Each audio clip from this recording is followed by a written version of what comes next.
Olá, boa tarde, boa noite, bom dia. Muito obrigado pela companhia. Estamos aqui para começar mais um estudo, mais uma noite de estudos, mais uma oportunidade para destrincharmos aqui essa obra e confraternizarmos também aqui no chat. Obrigado a vocês que estão acompanhando pela rádio Amigo Espírita, vocês também que estão acompanhando pelo Facebook na transmissão ao vivo e vocês que estão aqui acompanhando pelo YouTube, como sempre, ótimas companhias. Tá legal? Então aqui no YouTube, a Rose, a Dênia, a Cristina, a Luzia, o Sebastião, o Edson, o Cristiano.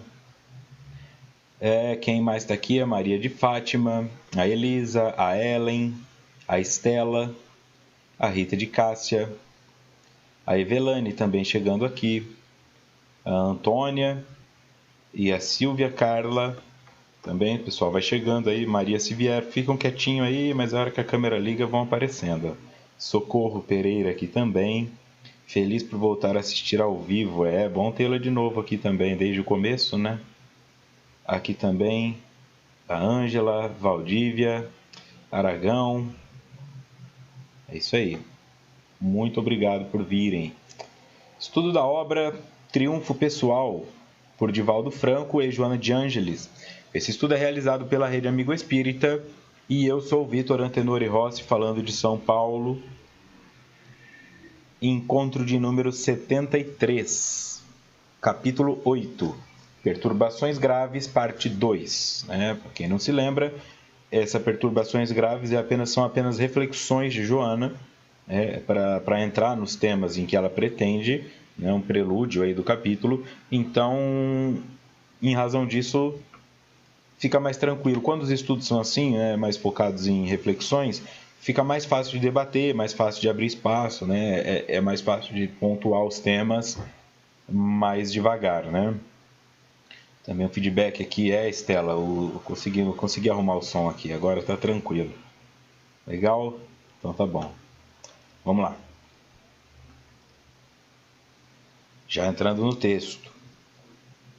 Há um ouvido sistemático, proposital ou inconsciente a respeito da transitoriedade do ser físico, assim como da sua perenidade, como espírito, trabalhando em favor do momento fugaz em detrimento do permanente, empurrando a criatura para o absurdo da prepotência, do gozo alucinante e rápido, do acumular desvairado de haveres que se transferem de mãos, que contribuem vigorosamente para as perturbações no comportamento, no relacionamento interpessoal.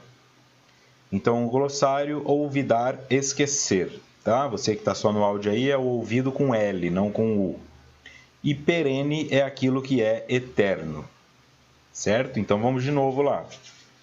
Há um ouvido sistemático, ou seja, um esquecimento sistemático, que pode ser proposital ou acontece apenas de maneira inconsciente, e esse esquecimento diz respeito à transitoriedade do ser físico, assim como da sua perenidade, eternidade, como espírito, trabalhando em favor do momento fugaz em detrimento do permanente. Vamos parar aqui.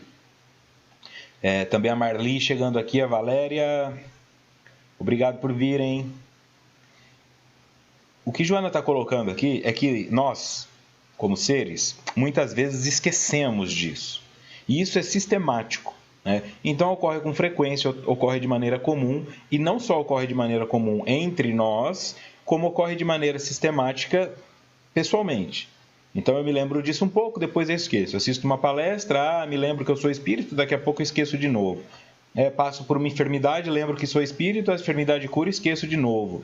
Então é nesse sentido que ela está trazendo, tá? Tanto que é comum entre todas as pessoas, como é incomum e acontecendo várias vezes para a mesma pessoa. Então nós nos esquecemos da transitoriedade, ou seja, que estamos aqui transitando, que este não é o local final da nossa caminhada, estar aqui é apenas parte do processo, e esquecemos também da perenidade, ou seja, esquecemos que somos eternos como espíritos, que não podemos ser destruídos. E por que fazemos isso segundo Joana? Este esquecimento trabalha em favor do momento fugaz. Eu tenho que me esquecer disso, conscientemente ou não, para que eu possa viver o aqui e agora que não é positivo para o espírito. Se eu for pensar o tempo todo que eu sou um espírito imortal, se eu for pensar o tempo todo que isso aqui é transitório, eu não vou fumar, eu não vou beber, eu não vou xingar, eu não vou ter relações sexuais, eu não vou ter nada que seja assim momentâneo. Tudo vai ficar bloqueado. O ideal é que o espírito superior não faça essas coisas, né? Eu não imagino Jesus saindo escondido ali dos apóstolos para ir dar uma fumadinha num baseado, né? Naturalmente ele não precisava disso. Então o que está sendo dito aqui? Nós não temos como ainda sermos perfeitos. Não podemos cobrar essa perfeição. Então, dentro da nossa imperfeição, nós precisamos nos nortear também pelos nossos vícios. Uma pessoa quer ficar o dia inteiro lá, o fim de semana inteiro assistindo série na Netflix e depois copiar o trabalho de um colega da faculdade e entregar. O outro não vai estudar nada e na hora vai colar. E aí tem esses outros vícios também, comportamentais, de falar mal dos outros, de fofoca, tudo isso que nós já conhecemos. Se nós não ficássemos desligados disso de vez em quando, a culpa e a repressão seria muito grande. Então esse esquecimento nos favorece seguir esse caminho, tá? O Emerson também chegou aqui, a Maís chegou aqui, a Marinalvo, o Rubem, olá, obrigado por virem. Tá claro? Em detrimento do permanente. Então, quer dizer, o meu esquecimento me coloca naquilo que vai passar rapidamente, que é momentâneo, e me faz esquecer daquilo que é permanente, que é o que vai ficar realmente dentro desse processo, empurrando-me para o absurdo da prepotência, do gozo alucinante e rápido, do acumular desvairado de haveres que se transferem de mãos. Absurdo da prepotência. Um exemplo de prepotência é violência contra a mulher. Quando eu falo violência contra a mulher, eu não estou aqui colocando que toda mulher vai apanhar. Tá? Eu não estou aqui colocando que nenhuma mulher pode se defender. Você tem mulheres policial militar, você tem mulheres artistas marciais, você tem mulher que faz crossfit, você tem mulher que faz bodybuilding, então você tem mulheres que vão saber se defender, você tem mulher que anda armada, não é assim, coitadinha das mulheres, elas vão apanhar. Não é nesse sentido que eu estou falando. Só que um indivíduo machão, bonitão, ele não vai partir para cima dessas mulheres. Ele vai partir para cima daquela que é mais franzina, daquela que não pode se defender, mas também o mesmo se dá com homens. Não é, nossa, o homem sabe se defender de tudo. Não, tá? O que eu quero dizer aqui é assim, quando o indivíduo tem, sei lá, 1,90 m de altura, e ele olha uma mulher com 1,65 m, que não faz arte marcial e que não ergue peso, e bate nela, naquele momento ele está atuando com prepotência, porque ele acha que ela é frágil. Mas, na verdade, o que é frágil é o corpo físico dela. Fica claro? O espírito dela não é. Então, quando quando o indivíduo está batendo numa mulher franzina, se ele pudesse ter noção da eternidade, talvez ele se desse conta que ele está batendo num espírito que pode ser pesado quando ele encontrar no desencarne. Que não vai estar com essa aparência fraca que ele está vendo agora, frágil que ele está vendo agora. Então, esse movimento da prepotência é isso. Eu me esqueço que a coisa é eterna, eu me esqueço que eu terei que lidar com todas as consequências dos meus atos e eu fico apegado no aqui e agora. Então, eu vou fazer bullying com o menino que é gordinho, eu vou zoar o outro porque a orelha dele é de abano, eu vou humilhar o outro porque ele é pobre, e eu me esqueço que, na verdade, isso é transitório. A pobreza dele é transitória, a orelha grande do outro é transitória, e todas essas manifestações. Não é o que define o ser. Mas algumas pessoas se colocam melhores do que as outras. Porque eu tenho o olho azul, porque eu tenho a pele de ébano, por causa disso e daquilo. E na verdade não é. Tá? Aí o Rudy pergunta, pode ser prepotência emocional ou só física? Para que a prepotência física se manifeste, tem que haver primeiro a emocional.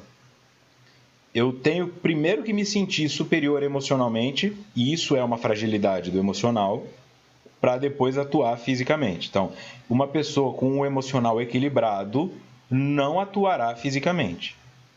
né? Tanto que os verdadeiros artistas marciais nunca lutam na rua.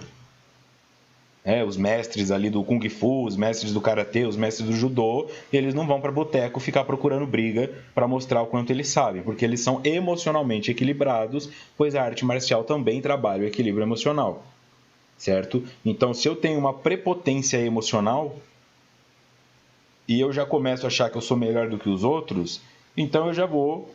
Não preciso dar um soco na cara do indivíduo, mas empurrar uma senhora na fila do ônibus, passar na frente de uma criança, não levantar para um idoso sentar no metrô, já é parte da prepotência e uma agressão também para com o outro, né? Porque é por causa da minha prepotência que aquela senhora de 70 anos vai ter que ficar agarrada lá no metrô, indo para lá e para cá, né? Com de repente sua artrite doendo, de repente seu calcanhar machucado, tá? Então, isso é importante aqui observar.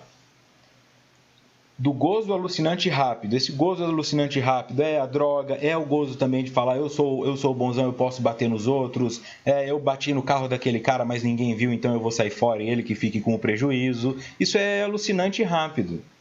E a pessoa às vezes ainda sai pagando de malandra. Bati no carro do cara, mas ninguém viu e tal. O trouxa deve estar pagando agora lá, todo chateado e tal.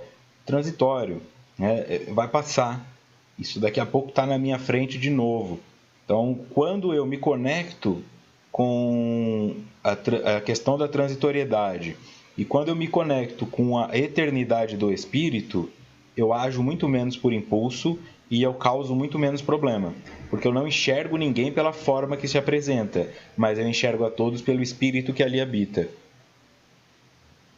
Então eu não vou machucar.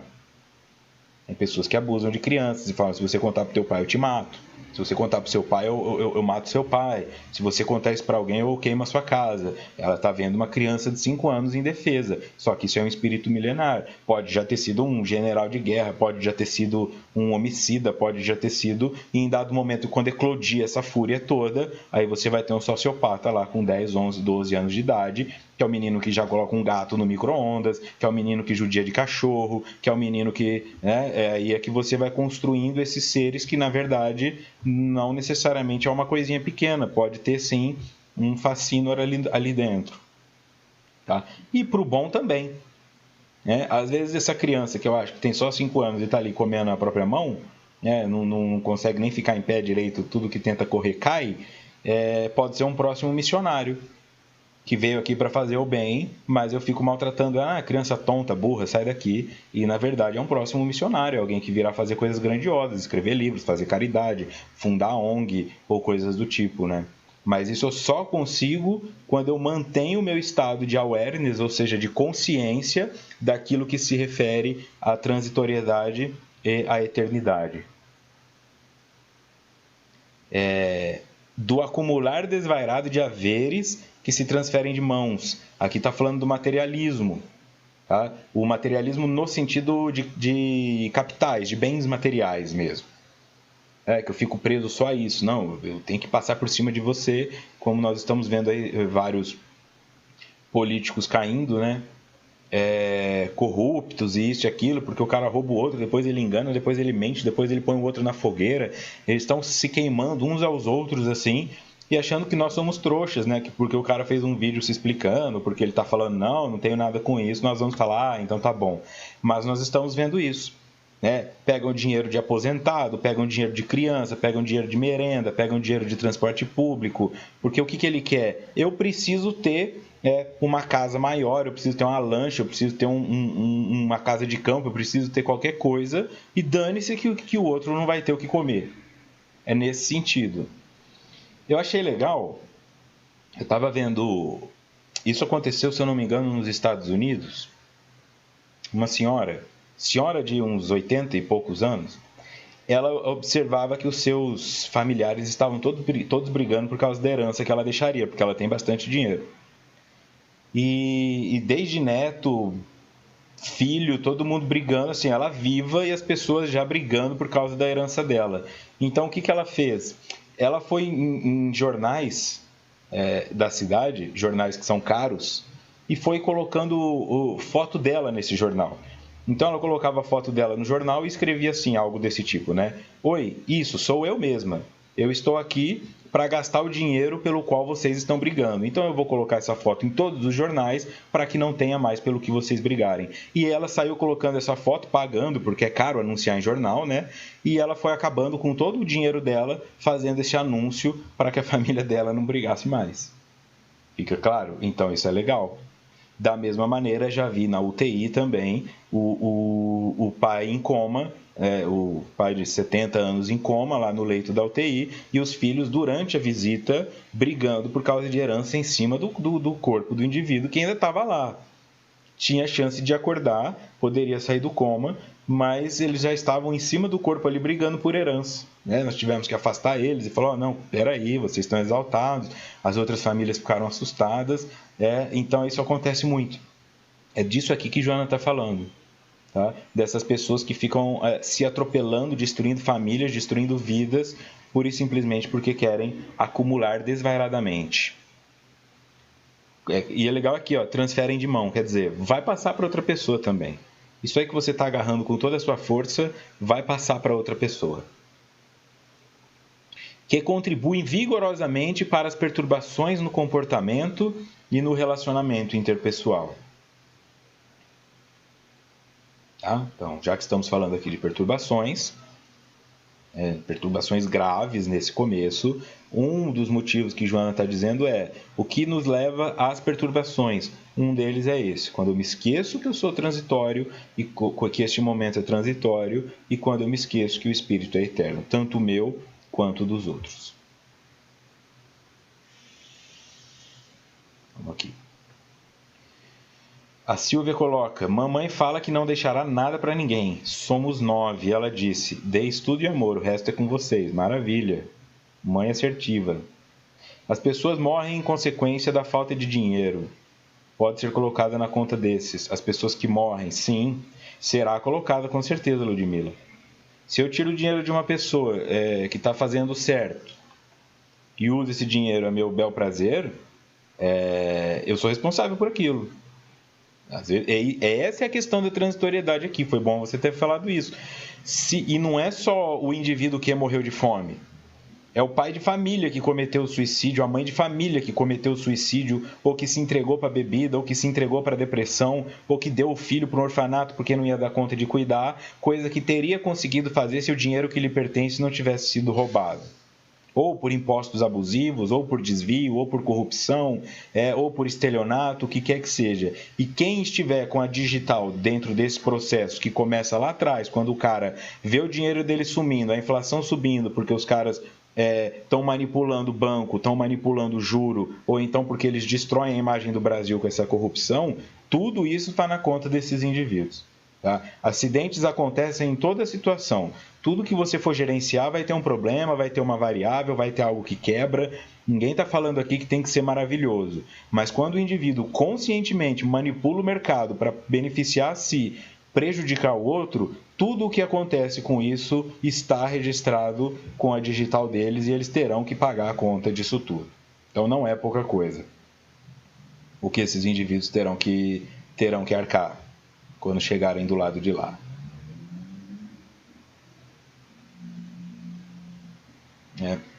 E com relação à herança, Divani colocou aqui também, foi assim com a minha mãe, a única herança ficou comigo, os velhos livros espíritas. Foi uma fortuna, né? Com relação à herança, a questão é assim. Às vezes o pai ou a mãe, eles ficam tão preocupados com o futuro dos filhos que eles ficam guardando dinheiro para um dia darem para os filhos. E não usufruem nada daquilo. Ficam aprisionados. Não, eu quero dar uma casa para o meu filho, quero dar um carro para o meu filho e tal. Se você tem todo esse dinheiro para dar uma casa e um carro, você também pode usar esse dinheiro para auxiliá-los a instruí-los para que eles consigam comprar a sua casa e o seu carro. É um desapego, assim. Então a pessoa nunca viaja, só fica indo para os mesmos lugares, não faz nada de lazer porque quer dar um futuro para os filhos. Mas não adianta eu dar um futuro para os filhos se eles não tiverem um presente. Às vezes a pessoa tem dinheiro para fazer uma viagem para o exterior, para ir na Europa, para aprender outra cultura, para colocar o menino ou a menina no intercâmbio, e não fazem isso porque estão preocupados em dar uma casa própria para o indivíduo. Tá? E aí ficam lá vivendo como se estivessem pobres, sem usufruir daquilo tudo, porque tem medo do futuro. né? Então isso é legal. Quando você instrui e fala, nós vamos usar esse dinheiro que nós conquistamos para que vocês tenham cultura, conheçam outras línguas, conheçam outros países, abram a mente de vocês, aprendam a viajar, aprendam a se virar lá fora, e nós vamos fazendo isso todos juntos em família, aí a criança não precisa ficar preocupada com o futuro. O futuro vai ser uma consequência, né? Ela saberá o que fazer daquilo, porque ela é vivida, né? Ou estou errado? Eu vejo isso com muita clareza. Pessoas que têm dinheiro, mas ficam com medo de gastá-lo porque querem reservar um futuro. E aí ficam sem viver o presente. Seguindo. A educação, que deve ter em vista como prioridade os valores morais, tem cedido lugar apenas à transmissão de conhecimentos específicos ou proporcionadores de pecúnia expressiva, sempre tendo em meta a breve permanência no carro físico, quando os fatores de destruição dessa conduta se multiplicam sem cessar, a todos advertindo: pecúnia, dinheiro. Boa noite também, Dioclésio, boa noite.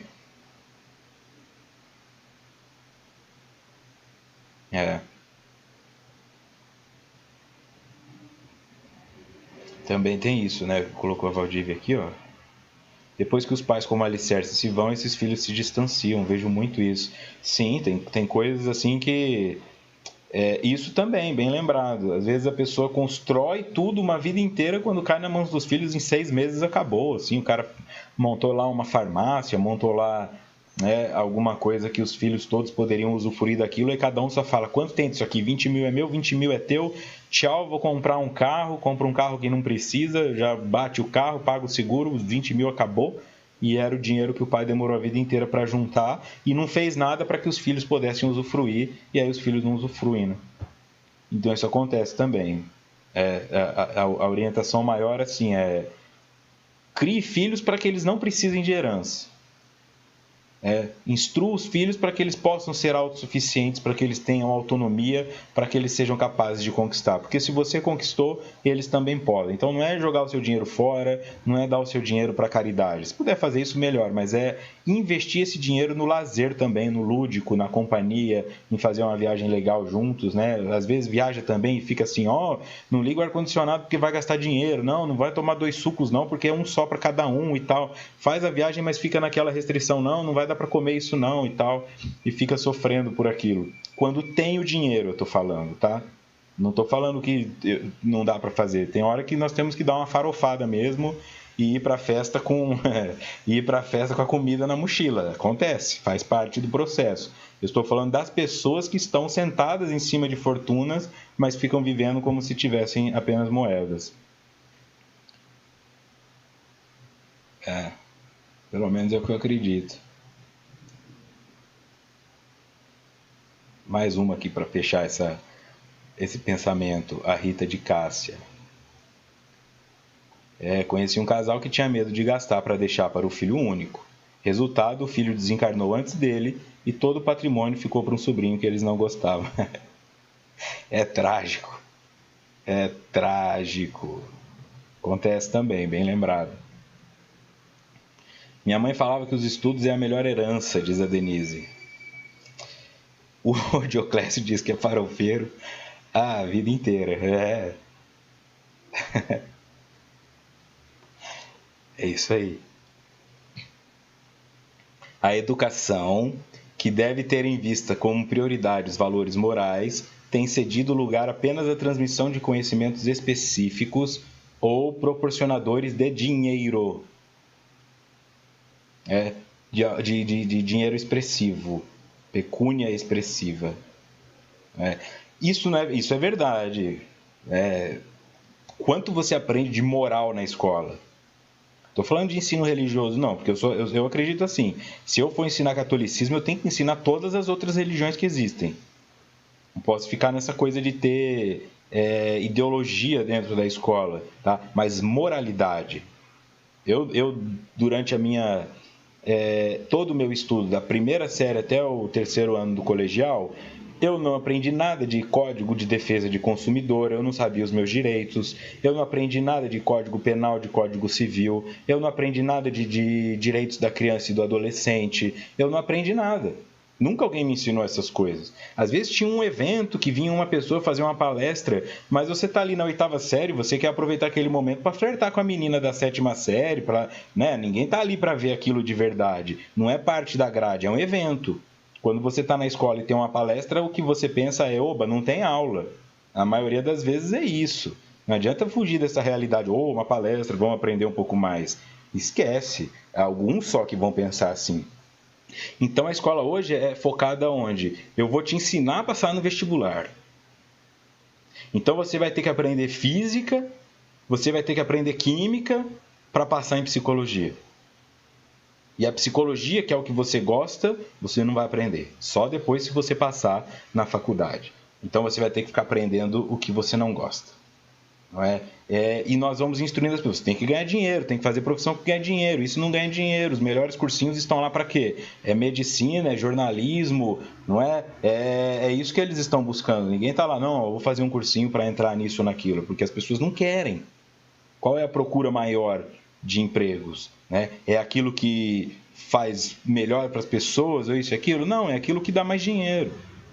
E se amanhã pedagogia começar a dar muito dinheiro, pedagogia vai bombar nas listas de inscrições. E se artes der muito dinheiro, artes vai bombar na lista de inscrições. Então nós somos norteados a fazer isso aí. Eu vou te instruir a ganhar dinheiro, né? E os valores morais vão ficando para depois. Então eu não ensino moralidade. Sempre tendo em meta a breve permanência no carro físico. Então eu vou fazer de você um PhD. E você vai ser o PhD, e você vai ser isso, e você vai ser aquilo, e tal, e tal, e tal. Então eu tenho um amigo,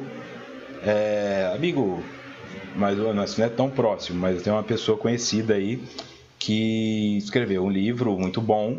Também não vou entrar em méritos, porque é um livro de um posicionamento, então eu não quero entrar nisso. Mas escreveu e se abriu para debater com pessoas que discordam dele, porque ele está tomando pancada. Seu livro é uma porcaria, você está pondo um monte de ponto errado. Então ele falou, eu debato com qualquer um que esteja disponível para conversar comigo. E aí um dos indivíduos que falou, não, eu não vou debater com ninguém que não tenha no mínimo um mestrado. É nesse sentido. E aí o que isso significa na prática? Porque eu tenho um mestrado, eu sou melhor que você? Eu tenho um doutorado, eu sou melhor que você? Eu conheço tanta gente que está fazendo mestrado por correspondência aí, porque é amigo de orientador?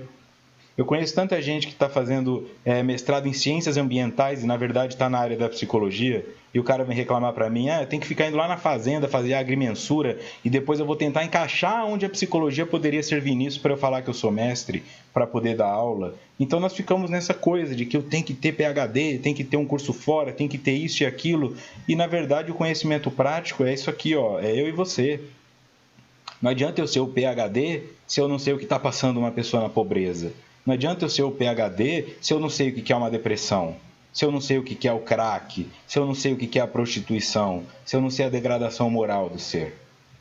Mas nós somos instruídos a ficar cada vez mais e cada vez mais. E antes, quem não tinha diploma, quem não tinha o ensino médio, não entrava no mercado. Quem não tinha um curso técnico não entrava no mercado. Depois virou uma graduação. Hoje o indivíduo tem que sair com uma pós-graduação para pregar um emprego mais ou menos, para fazer um mestrado enquanto isso, para depois ganhar dinheiro. Então a coisa começa a ficar assim, bom, mestrado está vendendo que nem água, vamos fazer isso, vamos manipular aquilo, inventa que está aqui, faz de conta, fala para uma banca que já está mais ou menos ali, pronto, o indivíduo está com um mestrado. Né? E teoricamente não sabe nem amarrar o tênis, em alguns casos. Quando os fatores de destruição dessa conduta se multiplicam sem cessar, a todos advertindo. E aí, ser adolescente hoje, ser criança hoje, está muito chato. É só isso que fica em cima. Não ensina moralidade, não está ensinando campos emocionais, não coloca a criança para se relacionar com outras pessoas, né? Para entrar nessa coisa social, é tudo competitivo, você tem que ser o melhor aluno da sala, na educação física você tem que ser o artilheiro, você tem que ser o que marca mais ponto no vôlei, e aí você vai no interclasse, você tem que ganhar o troféu, e fica essa cultura de que eu tenho que ser o melhor do mundo e daqui a pouco eu desencarno e volto a ser um bebê que está fazendo cocô na fralda. O que adiantou tudo isso? Não interessa. Você pode ser o gênio que for. Daqui a pouco vai ter alguém limpando tua fralda e se ninguém limpar, você vai ficar sujo porque vai voltar a beber. Tá? Então não é desvalorizar o conhecimento intelectual, mas é não torná-los uma prioridade com uma bitola onde faz eu enxergar que só existe isso. Tem outros valores que precisam ser ensinados na cidadania, no amor ao próximo, no respeito, de uma forma que as pessoas compreendam que não é só de competitivo que vive o mundo, mas de cooperativo principalmente. Sem o cooperativo não adianta nada.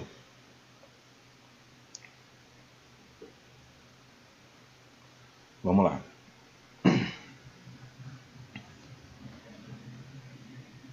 E uma outra coisa. Essa parte de transmissão de conhecimentos específicos, eu não sei se vocês viram isso.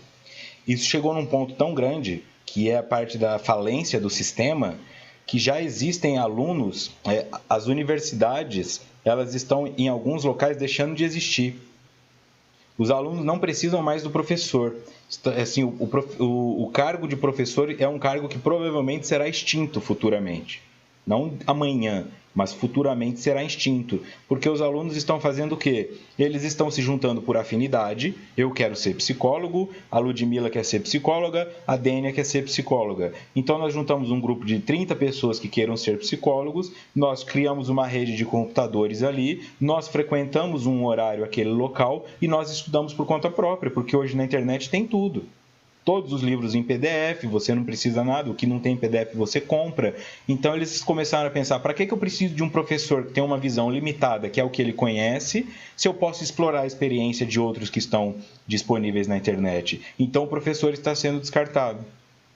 E os alunos estão se formando de maneira autodidata, passando experiência um para o outro. Eles vão sendo professores uns dos outros. Por que isso aconteceu? Porque o professor virou um passador de conteúdo.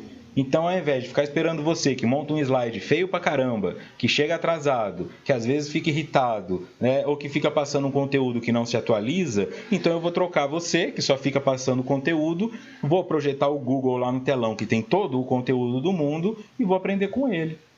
Olha só.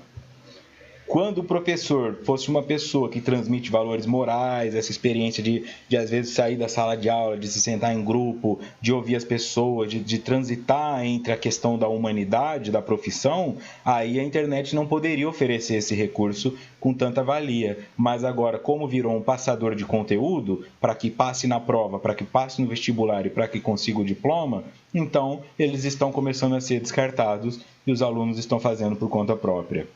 Pode pesquisar sobre isso.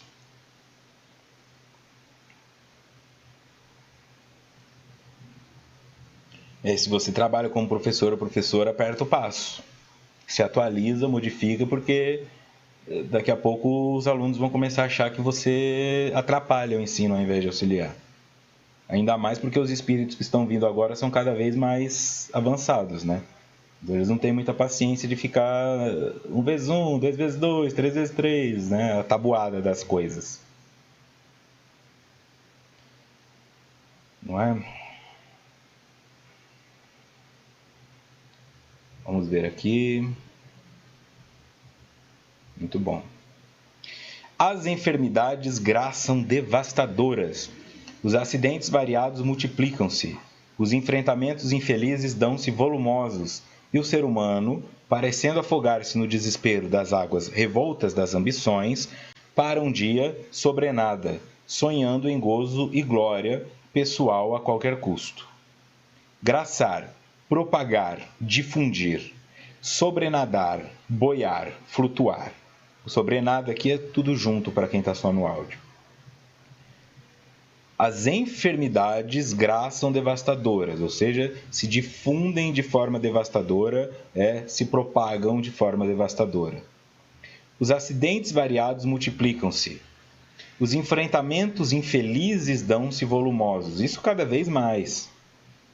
Por todos os sentidos, né? Porque por conta disso tudo que foi falado lá no começo. Quando eu perco a consciência de que isso tudo é transitório, aí eu vou pegar a moto e vou andar 200 por hora, eu vou pegar o carro e vou andar 200 por hora, aí eu vou me drogar, aí eu vou mexer com mulher casada, com homem casado, aí eu vou mexer com o ego do outro, aí eu vou reclamar da pessoa, aí eu vou entrando.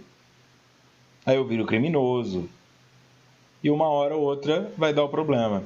Aí a Ana Maria pergunta: como esses alunos conseguirão um certificado, falando dos alunos? Eles não precisam de um.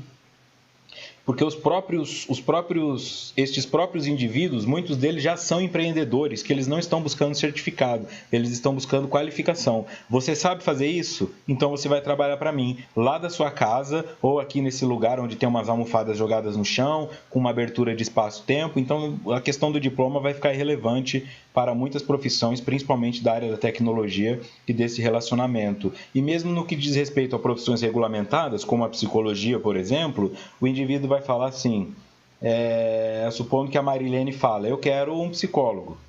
E aí tem um indivíduo que não é graduado em psicologia, mas fez uma formação autodidata e sabe muito do assunto, e ela conversa com ele e ela gosta. Se ele falar, eu te cobro tanto, e ela falar, eu aceito pagar, tá feito o negócio, ninguém vai se meter nisso. Não tem como regular, não tem como controlar, então cada vez mais as profissões vão abrindo mão do certificado, dos diplomas, e as pessoas vão sendo valorizadas pelo conhecimento técnico que possuem.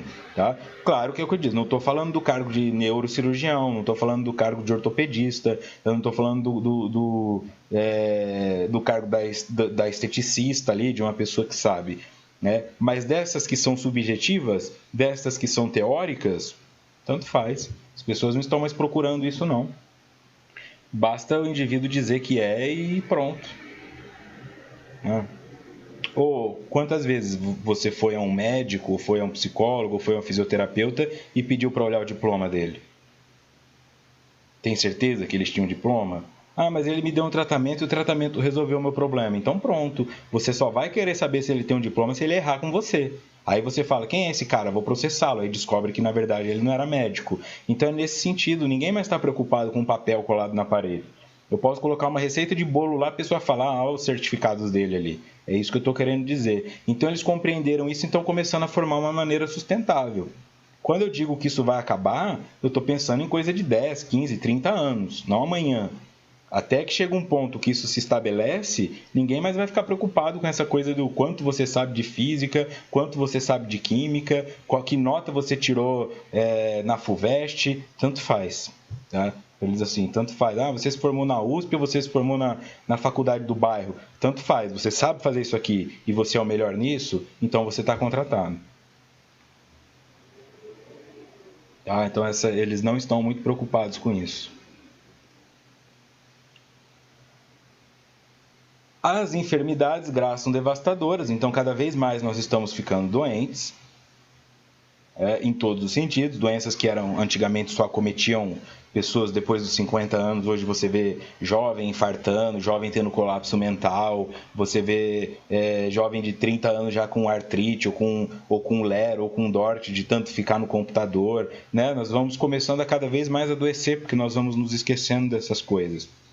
Os enfrentamentos cada vez mais se avolumam e o ser humano, parecendo afogar-se no desespero das águas revoltas das ambições, para um dia boiar, flutuar, sonhando em gozo e glória pessoal a qualquer custo. Então eu estou aqui, eu estou me afogando, mas é porque eu vou ser bonzão lá na frente, é porque vão me dar 1000 likes, é porque vão gostar de mim, é porque eu vou aparecer no programa da televisão, é porque o meu livro vai ser best-seller, aí eu vou ser feliz. E aí descobre que não é. Quantos nós não vimos que chegaram lá e não era? Agora há pouco, acho que há alguns dias, o vocalista da banda Audioslave cometeu suicídio, deixou uma carta e tal. Acabou de fazer um show, foi aclamado naquele show e aí vai lá e comete o suicídio por enforcamento. Robin Williams também, que é mais filme maravilhoso do que esse cara fez. Sociedade dos Poetas Mortos, Patch Adams, entre tantos outros aí que ele modificou vidas e não aguentou. Michael Jackson também, todo o dinheiro, toda a fama que tinha que ficar tomando painkiller, né? Ou seja, analgésicos potentes derivados de opioides. Quer dizer, eles estão nos dizendo, o sucesso e a fama não quer dizer nada. Não é por aí o caminho. Quando se formou o casal Angelina Jolie e Brad Pitt, não ficou todo mundo falando, olha, os dois mais bonitos do mundo vão ser felizes para sempre, e estão lá e terminaram, e às vezes um falando mal do outro. Enquanto o Zé e a Maria lá da favela estão há 45 anos juntos e fazendo churrasco na frente do barraco, dando risada e sambando. Então, essa noção que nós temos assim de passar por cima dos outros para chegar lá no topo, ela é ilusória, porque não existe topo, é cíclico. Então, eu sempre volto. Não é assim piramidal, é cíclico, né? Eu posso ter uma espiral de ascensão, onde eu vou aos poucos eu vou retornando e vou evoluindo como espírito, mas não importa o quanto eu evolua, sempre eu vou estar abaixo de alguém. E quando eu evoluir o máximo, eu ainda vou estar abaixo de Deus. Então, o que eu quero de verdade com isso tudo? É que o meu filho seja formado em medicina na USP, mas infeliz? Porque ele viveu numa pressão constante, os amigos dele se divertindo, os amigos dele namorando, os amigos dele tendo o coração partido, e ele lá só preocupado com fórmula de Bhaskara e teorema de Pitágoras, para conseguir passar num vestibular. É ressignificar os valores a proposta aqui. Não é jogar tudo para o alto, mas também não é ficar imaginando que o sucesso para o espírito está nessas coisas, porque não está, e muitos indivíduos que conseguiram alcançar isso nos provaram que não está, porque inclusive não só morreram, como se mataram, provocaram a própria morte.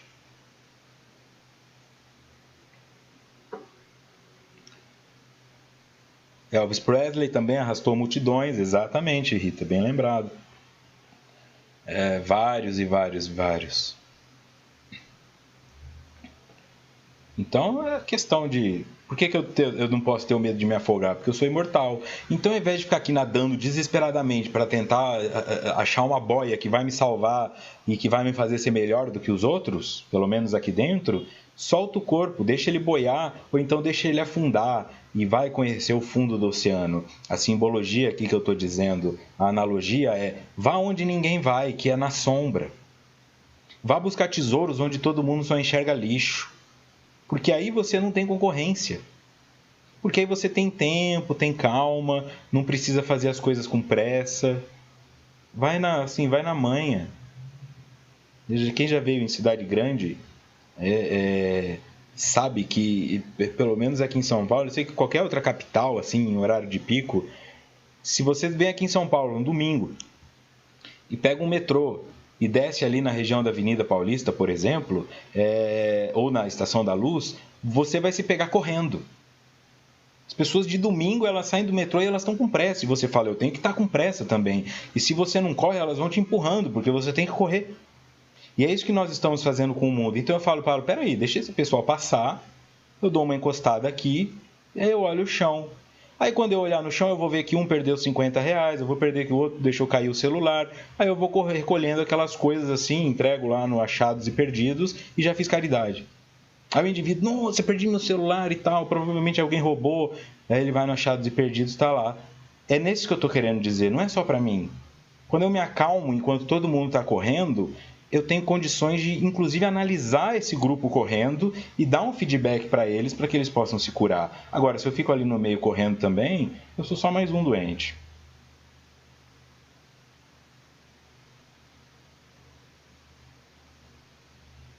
Olha só que legal. Eu vou colocar aqui, ó. Descobri a profissão de meu marido assim. Os olhos brilhavam quando consertava algum eletrodoméstico ou eletrônico. Hoje é a sua profissão. Olha aí. São os indivíduos ricos de dinheiro e pobres de felicidade, diz o Bruno Reis. Meu filho pensa assim, que não há necessidade de diploma, mas nos empregos sempre pedem seu nível de escolaridade.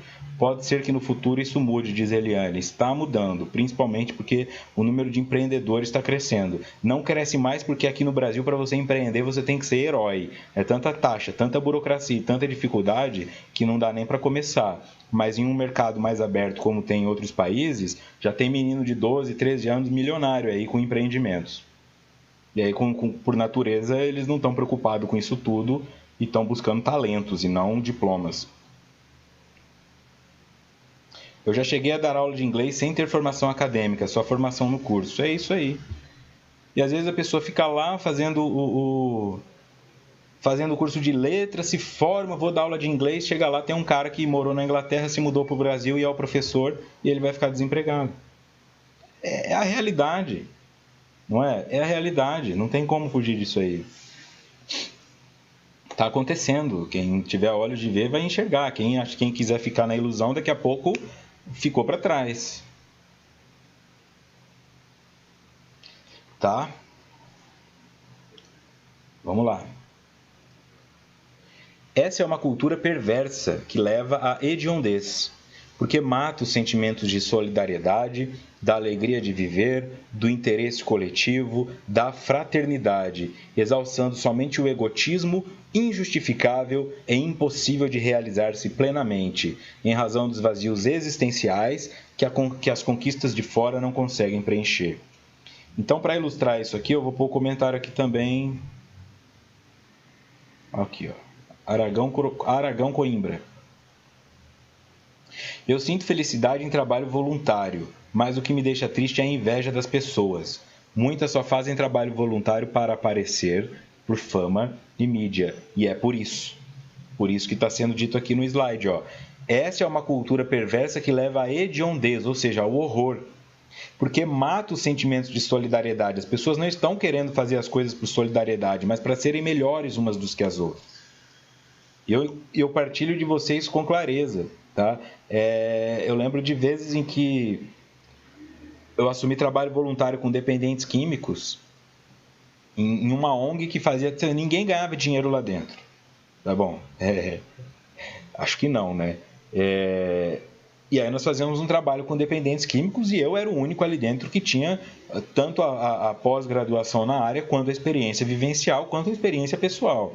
Então é natural que eu soubesse alguma coisa mais que os outros, tá? Por isso que eu não fui me candidatar para fazer trabalho voluntário com criança, porque a minha área era dependência química. Mas tinha gente que estava ali, aquela pessoa que nunca nem fumou um cigarro na vida, acabou de, vou fazer um trabalho voluntário, acabei de me formar. Aí ela dava uma reunião, as pessoas não iam, né? Ia 3 pessoas, 4 pessoas. Eu comecei a dar as reuniões, vinham 40 pessoas, vinham 50 pessoas. O que aconteceu? Me implodiram lá dentro.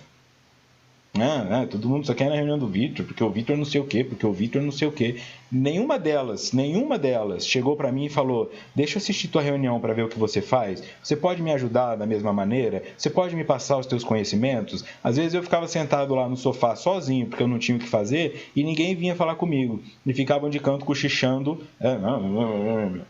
Por que acontecia isso? Porque era competitivo.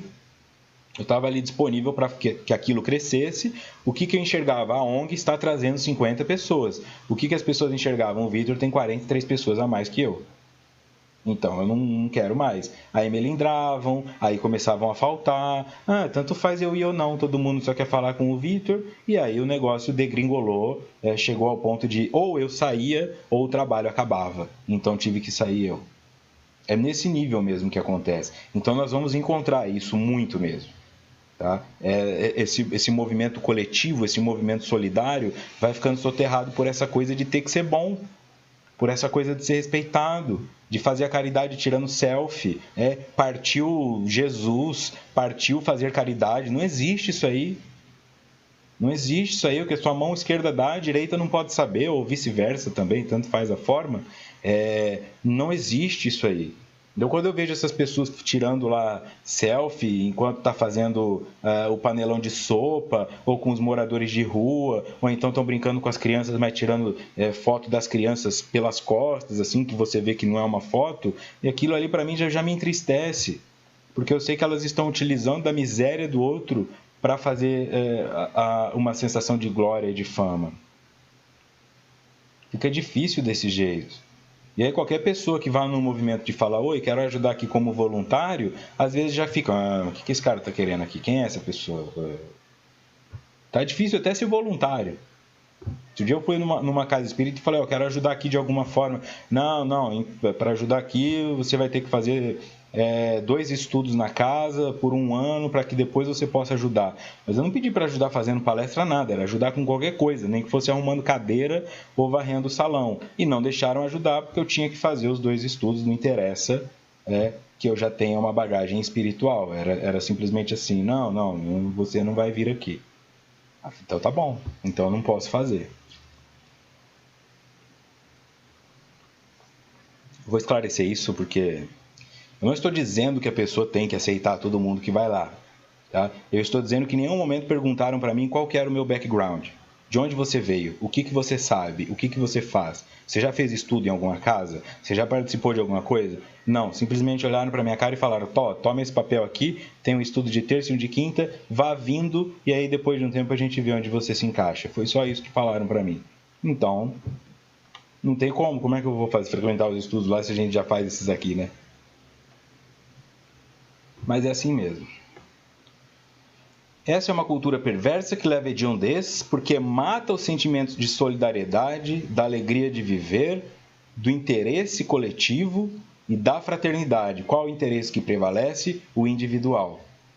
Exalçando somente o egotismo injustificável, é impossível de realizar-se plenamente. Por que é impossível realizar? Porque eu nunca vou ser o que eu quero ser. Eu vou ser o que eu posso ser, não o que eu quero ser. Lembra o Pink, o cérebro, o desenho? O Pink falava: Pink, o que nós iremos fazer amanhã à noite? O que nós iremos fazer amanhã? O que fazemos todas as noites, Pink. Tentar conquistar o mundo. Essa é a vida do indivíduo. Eu quero ser o quê? O rei do mundo? O cara vira presidente de um país, aí ele já quer negociações para ter interesses em outro país? Nunca acaba. O cara quer ser o dono do mundo. Aí você vê lá os caras dos Estados Unidos brigando com os caras do Oriente Médio, porque assim, já não tá bom demais você ser presidente dos Estados Unidos? Já não tem gente demais aí para você olhar? Gente que está desempregada, gente que está com problema, gente que está sofrendo problemas sociais. O cara ainda tem que olhar lá para fora, para o outro lado. Isso é o que acontece conosco, que nós não tomarmos cuidado. Então eu arrumo uma esposa, aí eu tenho 2 filhos, e aí eu quero ficar cuidando do filho dos outros. Cuida do teu. Cuida do teu casamento. Né? Cuida da tua casa. Vai arrumar. A pessoa está lá cuidando da vida dos outros, cuidando da empresa e o reboco da parede dele caindo. É um sentido simbólico de olhar para cá. Estar aqui. E nós somos instruídos a sair daqui e ir lá para fora. Vai ser o cara mais famoso do mundo, na cidade mais difícil do mundo, porque aí você vai ser feliz. E não vai ser feliz. Impossível de realizar-se plenamente em razão dos vazios existenciais que as conquistas de fora não conseguem preencher. Maravilha! Maravilha! Vai buscar lá fora o quanto quiser, mas não preenche. Não preenche. Tá? Dá uma sensação fugaz de satisfação, momentânea de prazer, mas não resolve o quadro. E você vai precisar de doses cada vez maiores, de likes na sua foto, de popularidade, até que chega um ponto que fala: puxa, eu coloquei uma foto aqui, só 1000 pessoas gostaram. Ô louco! 1000 pessoas que se interessam pelo que você está fazendo são 1000 pessoas. 1000 pessoas. Não, eu quero ter 1 milhão, igual o cara lá que fala. O que eu quero dizer com isso existe um limite de compreensão da nossa realidade e depois daquilo se perde. Sabe o que eu quero dizer? Eu acho que o maior público que eu fiz palestra foi em torno de 350 pessoas. 350 pessoas já é um público inalcançável para mim. Quando acaba, eu não tenho como abraçar 350 pessoas. Umas 15 vão formar uma fila ali, vão vir me abraçar. Olha, eu gosto do seu estudo. Poxa, que legal, gostei da sua palestra. As outras vão se levantar, vão embora. Eu não vou nem lembrar da cara. Então, a modificação que eu fiz, ela se perde. Ela já não é mais minha. Então, se eu tenho 1 milhão de pessoas curtindo a minha foto, eu tenho nada. Porque eu não tenho como saber quem são esse 1 milhão de pessoas. Já não é mais meu. É uma ilusão. É para mostrar para os outros. Então, se vamos fazer uma palestra lá no Pacaembu com 50 mil pessoas, o cara está falando pro microfone. Porque quando ele olha 50 mil pessoas, ele não vê nada. Ele vê apenas um emaranhado de pessoas, mas ele não tem conexão individual com nenhuma delas. E aquilo vai se perdendo. Então o artista faz um show para um estádio lotado, depois ele faz um show para um campo lotado, e aí vai chegando uma hora que não tem mais nada. Já não faz diferença para quem ele está fazendo o show. Agora, quando eu tenho um número sincero, mas presente ali, falei para 15 pessoas, olhando no olho de cada uma, e ao término todos nós estávamos conectados, isso é muito mais importante. Muito mais importante. Ao menos é o que eu penso.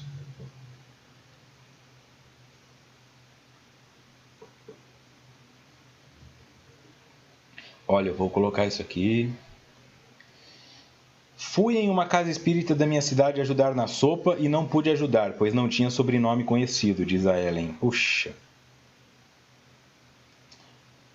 Depois você passa essa receita aí de sopa com sobrenome, porque até onde eu sei, sopa vai cenoura, sopa vai cebola, sopa vai água. Sobrenome eu nunca vi colocar em sopa, né? Deve ser bem gostosa.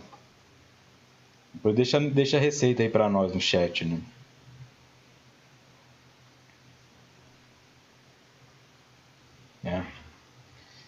É triste, porque nós estamos falando assim, de meio espírita acontecendo isso. Aí fica mais inadmissível ainda, porque não são pessoas ignorantes. Ou são ignorantes porque nunca leram de verdade Kardec, porque quem lê Kardec não faz um absurdo desse. É uma pessoa que serve sopa, não é um espírita. Vamos lá. A onda de desalinho se faz tão característica dessa cultura desenfreada que se definiram para os deuses dos esportes, das passarelas, do teatro, da televisão e do cinema períodos definidos e curtos, cada dia mais jovens, nos quais se devem aproveitar ao máximo, porque logo estarão substituídos por outros não menos ansiosos e distônico. Distônico é aquilo que não é sintônico, que não está sintonizado. Tá? É aquilo que está distonizado. Então, não tem um equilíbrio, não tem uma harmonia. O que eles dizem? Que, como eu já coloquei aqui várias vezes, nós temos rei de tudo, o rei da música, o rei do futebol, Pelé, o rei do futebol, Neymar, o rei de não sei o quê, Roberto Carlos, o rei da música, Xuxa, rainha dos baixinhos, já novela O Rei do Gado. Então, eles estão colocando assim, aproveita porque daqui a pouco você está descartável. Às vezes eu abro uns sites assim, hoje difícil você abrir um site sem que pulem 50 propagandas em cima de você, enquanto você está lendo a notícia tem mais um monte lá embaixo. Aí tem essas propagandas assim, ex-BBB perdeu 15 quilos, saiba como. Quê? Quem é ex-BBB? O que significa isso? O que eu quero para minha vida ser conhecido como ex-BBB? Minha mãe me deu o nome de Vitor. Aí de repente vem alguém e fala, ex-BBB, eu ia considerar isso uma ofensa, mas é um momento, eu sou um ex-BBB. Quem é você? Qual que é teu nome? De onde você veio? Eu trabalhei na novela não sei o quê. Eu já fui vereador. E daí? Quem é você? Não, eu fiz 150 palestras, sou conferencista internacional, já falei lá na Europa. Tudo bem, mas a palestra de hoje foi ruim. E o que me interessa é isso. Eu não estava na Europa, eu não estava nas outras 150. Hoje foi ruim, porque você estava mais preocupado em vender teu livro, você estava mais preocupado em ficar falando do quanto você é bom. Eu não vi você trazer conteúdo. Eu só vi você desfilando aí como se fosse uma estrela super popular que tem vários vídeos na internet. Mas e você? Cadê a palestra que eu vim aqui assistir? Ou você nunca foi assistir a palestra de um renomado, chegou lá e falou, é isso? É isso que está acontecendo aqui? É isso que eu estou querendo trazer. Esse movimento de perceber assim, vai passar. Ou você continua colocando o teu coração e fazendo o melhor que você pode, como se fosse a primeira vez, só que com uma experiência maior e nisso você vai progredindo, ou então você se assenta naquilo que conquistou e daqui a pouco já não te querem mais e chega outro no lugar e você vai ter inveja e você vai tentar destruir esse indivíduo e você não vai conseguir. Porque você está preso ao que você foi um dia. Então, eu não acredito nessa coisa. Tá? Eu não acredito que, porque eu fiz 10 palestras boas, automaticamente a 11ª vai ser boa. Eu tento construir para que ela seja.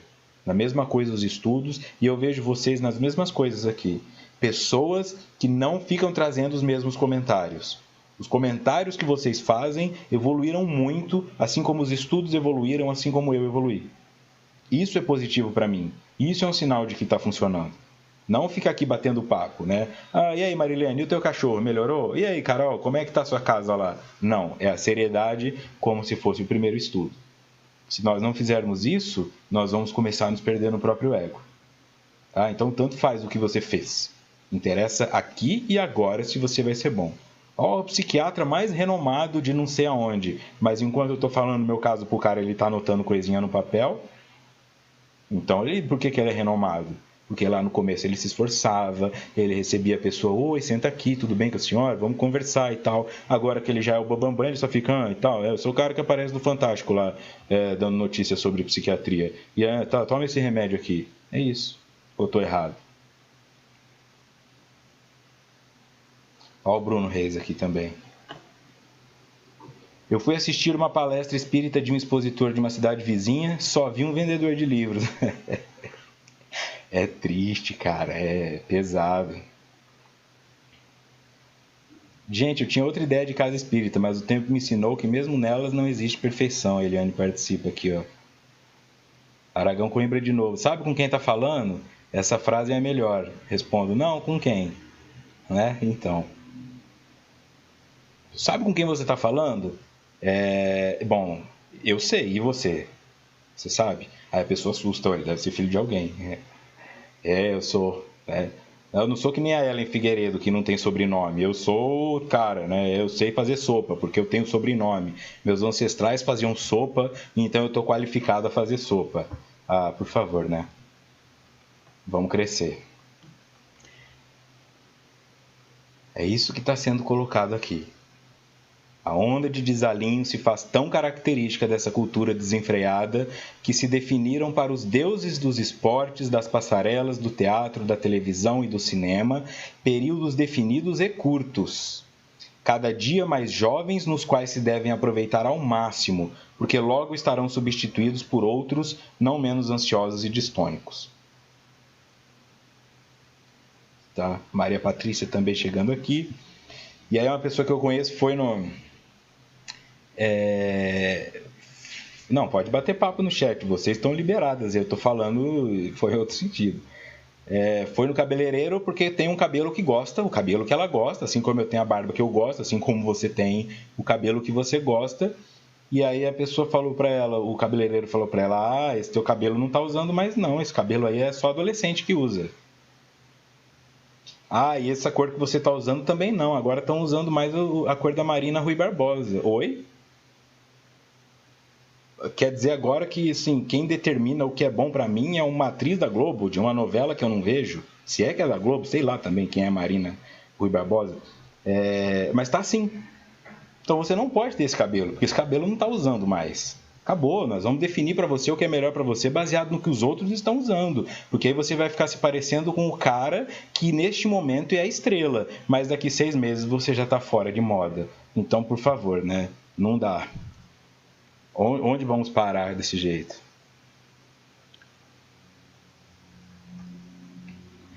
Paradoxalmente, o mesmo ocorre em outras faixas do comportamento humano, quando se elegeu que criminoso tem vida curta, conforme os jargões entre jovens traficantes e imaturos que foram vencidos pela dependência química ou pela ambição de conseguirem fortuna a qualquer preço. Paradoxalmente, o mesmo ocorre em outras faixas do comportamento humano quando se elegeu que criminoso tem vida curta, conforme os jargões entre jovens traficantes e imaturos que foram vencidos pela dependência química ou pela ambição de conseguirem fortuna a qualquer preço. Então, quer dizer, o cara que é bem sucedido tem vida curta, aproveita, mas o bandido também, por isso é um paradoxo. Então, na verdade, eu estou tratando tudo da mesma maneira. Eu estou dizendo, faz o que você pode agora porque depois acabou. E essa é a cultura do bandido. E essa é a cultura do traficante. Rouba enquanto você pode, porque uma hora a polícia te pega. Uma hora você vai assaltar alguém armado. Uma hora o outro traficante vai querer tomar teu morro. E é assim que vai acontecendo. Deixa eu compartilhar aqui alguns comentários também. Fui a uma palestra que só podia tirar fotos se comprasse o livro. Meu Deus do céu. Diz a Luzia, meu Deus do céu, vendilhões do templo. Eu imagino, nossa, não quero nem comentar. Tá? Aqui aconteceu pior, um expositor espírita cobrava a entrada da palestra e ainda dizia, você leva meu livro de brinde. Quer dizer, você compra meu livro e leva a palestra de brinde, né? A verdade era essa, foi assim, falsa propaganda. Meu Deus. Por essas e outras que eu não aceito mais convites para falar fora. Não quero fazer parte disso. Vou falando aqui porque aqui chega do mesmo jeito, não é mesmo? Os lugares onde eu fui, eu continuo indo, mas Eu vi tanta coisa que eu nem falo aqui, mas foi o suficiente. Bom, nós temos essa coisa, tanto da dependência química quanto da criminalidade, mas são indivíduos, às vezes, que eles enxergam. Se você chegou aos 30 anos de idade, você é o cara, porque quase ninguém chega. As pessoas vão morrendo. E isso também na área dos grandes nomes, né? Jimi Hendrix, Amy Winehouse, Kurt Cobain, Jim Morrison, indivíduos que morreram aos 27 anos de idade, todos eles. Entre outros nomes aí que também foram aos 27, que agora eu não lembro. Janis Joplin, não suportaram. Todos morreram aos 27 anos de idade durante uma metanoia. Tem uma metanoia normalmente entre os 27 e 28, que é um momento de reflexão do indivíduo, onde a maioria se entrega. Quando não tem um equilíbrio, um acompanhamento legal. Mas é nessa idade onde normalmente a pessoa sai de casa, onde a pessoa define se ela quer continuar naquele emprego ou não, onde ela define se ela vai continuar no casamento ou não, entre os 27 e 28 anos. E muitos deles se foram aos 27 por abuso de substância, porque não conseguiram lidar com isso tudo. Então é uma juventude que vai sendo criada assim. Eu quero fazer sucesso no YouTube, eu vou pôr fogo no meu cabelo, eu vou pôr foto do meu pai pelado, eu vou fazer o que for para aparecer, porque eu vou desaparecer daqui a pouco mesmo. E aí sobra nada para o indivíduo que não seja um vazio e, por consequência, uma dor existencial muito grande. Autodefiniram que a sua é sempre uma existência veloz, raramente atingindo os 30 anos. E quando tal ocorre, é porque se encontram mortos nos cárceres infectos, onde fossilizam em incomum promiscuidade com outros infelizes a caminho da desintegração estrutural, ou seja, estão presos. Os que chegam aos 30 anos porque estão presos. Tá? Porque se não está preso, dificilmente chega aos 30 anos na vida do crime. E ultimamente, até na vida da polícia militar, está difícil chegar aos 30 anos, porque não tem respaldo nenhum. Os caras só falam, sobe o morro lá, meu amigão, com um monte de fuzil apontado para a cabeça. Então tá difícil todo mundo que esteja envolvido com criminalidade chegar aos 30 anos. Quem chega são os desembargadores, juízes, são os promotores, né? Esses aí que não entram em contato direto com a coisa. E se for honesto também, não chega. Porque já arrumam uma sabotagem para o cara, já mandam o cara lá para uma cidade no interior do Acre, para ele não causar problema, e vão matando o cara socialmente também. Não é? Então, isso ficou dessa maneira. Nós estamos habituados a isso. Tem que ser muito rápido, tem que ser bem sucedido, eu tenho que dar conta. E, na verdade, não é por aí, né? Tanto que muitas pessoas só conseguiram entender o que era ser pai e mãe quando tiveram um neto. Não é? Porque eu não estou pronto. Então eu também só vou entender o que eu quero fazer da vida lá pelos 40 anos de idade. Aí eu vou falar, não, é isso que eu quero mesmo? O que eu quero mesmo? Aí é aquela pessoa que vende tudo e monta uma floricultura na praia, porque o que ela quer? Ela quer fazer uma caminhada na praia, vai ganhar menos dinheiro, mas vai estar fazendo o que gosta, fica ali cuidando da planta enquanto não tem cliente, o cliente vem, ela conversa e indica, essa planta é mais legal por isso e por aquilo, ela vai tendo uma qualidade de vida melhor. Mas o que um jovem de 20 quer? Eu quero ganhar dinheiro, montar uma cadeia, uma rede, gerenciar franquias e ser o próximo multimilionário, porque ele acha que isso é sucesso. E na verdade não é. Não é? Para algumas pessoas o sucesso é isso, é o tal do vender coco na praia. O cara tá ali de boa, dá risada e tal, faz um negocinho ali. Tem muita gente que só se encontra existencialmente e profissionalmente quando abre mão dessa correria e fala, o que eu quero fazer de verdade? Porque quando eu escolho fazer o que eu quero fazer de verdade, eu faço aquilo tão bem que eu cresço. Fome eu não passo.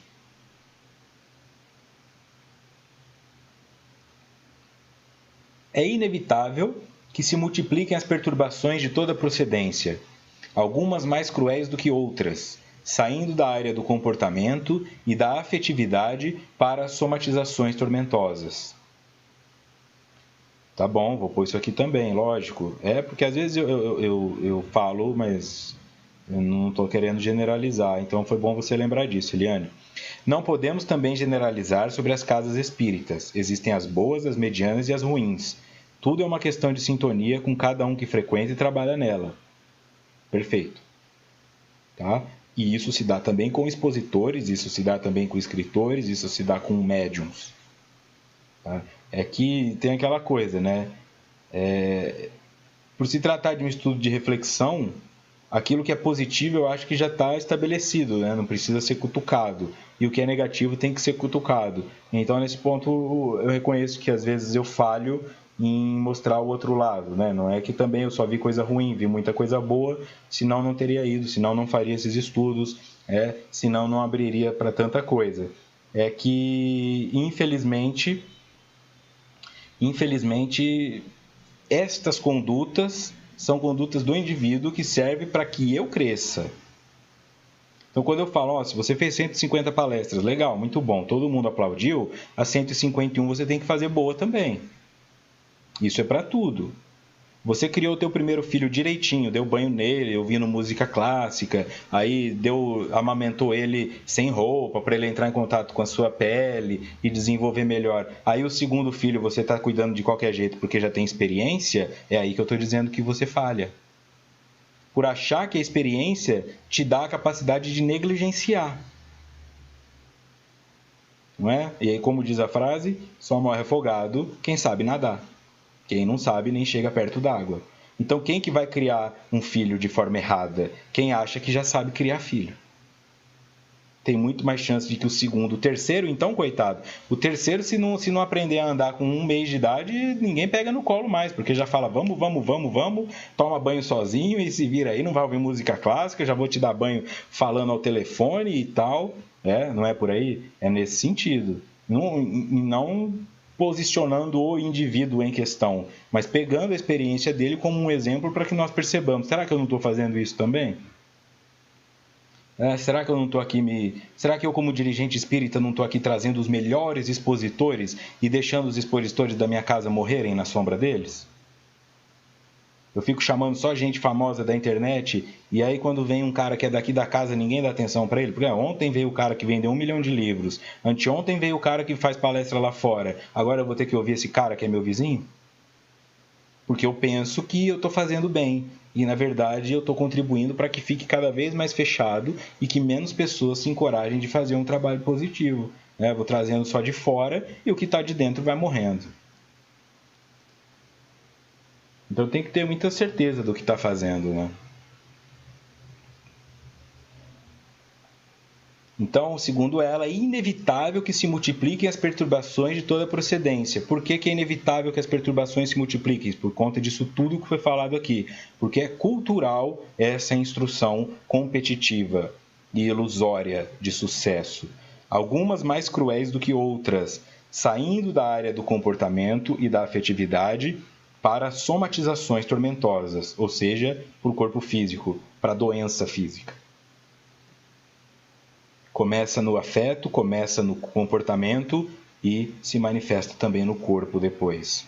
Então, aqui para encerrar esse tema, no Livro dos Espíritos, parte 3ª, capítulo 5, Gozo dos Bens Terrenos, nós temos a seguinte pergunta.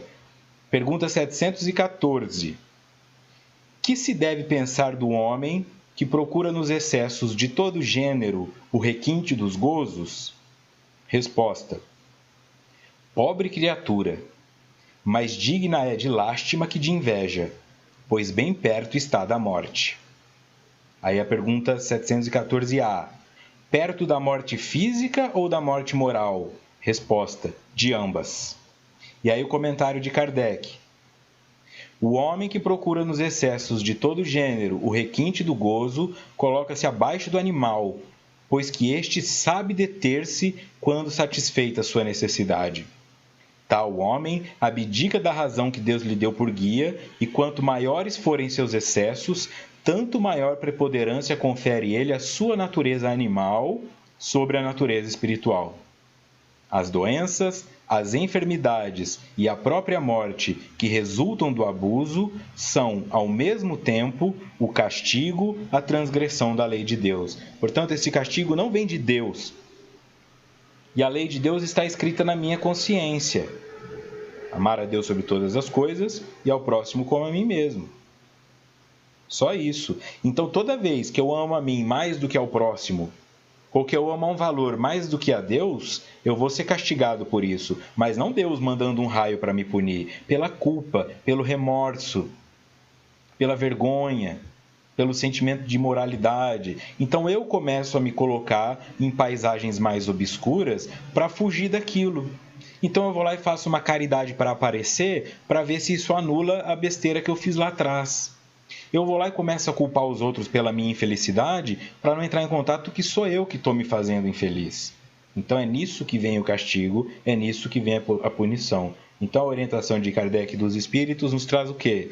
Se eu fico aqui querendo mais do que eu preciso, eu estou abaixo dos animais. Porque o leão, quando acaba de comer a zebra, ele larga a coxa dela lá para as hienas comerem, para as leoas comerem e vai deitar e dormir um sono bem gostoso. Ele não está preocupado em guardar para daqui a pouco, ele não está preocupado em não dividir com os outros. Ele simplesmente está satisfeito e vai curtir a sua cesta. Mas esses seres humanos não. Querem sempre mais, mais, mais, não dividem, não compartilham, não usufruem e ficam ali em cima daquela montanha de tesouro com medo de perderem aquilo, sem perceber que nunca terão aquilo se não permitirem usufruir de tudo. Seja o conhecimento intelectual, seja o dinheiro, seja a família, seja o afeto, seja o que for. Não é? Próximo encontro, dia 14 de junho, não se esqueçam, é só 14 de junho, começaremos o capítulo 8.1, Perturbações somatoformes e psicofisiológicas, parte 1. Ela vai entrar, já que ela está dizendo que isso tudo também influencia no corpo físico, então ela vai explicar isso com um pouco mais de clareza. Tá legal? Então, muito obrigado mais uma vez a todos e todas vocês da rádio, do YouTube, do SoundCloud, onde quer que vocês estejam, muito obrigado pela companhia, muito obrigado pelo carinho, por essa força, tá legal? A vocês também aqui do YouTube, muito obrigado, uma ótima noite, ótima tarde, ótimo dia, não sei qual é o teu fuso horário, mas sinta essa gratidão em meu nome e em nome da rede, tá legal? Então é isso aí. Nos vemos em junho, tá bom? Um grande abraço e muita paz.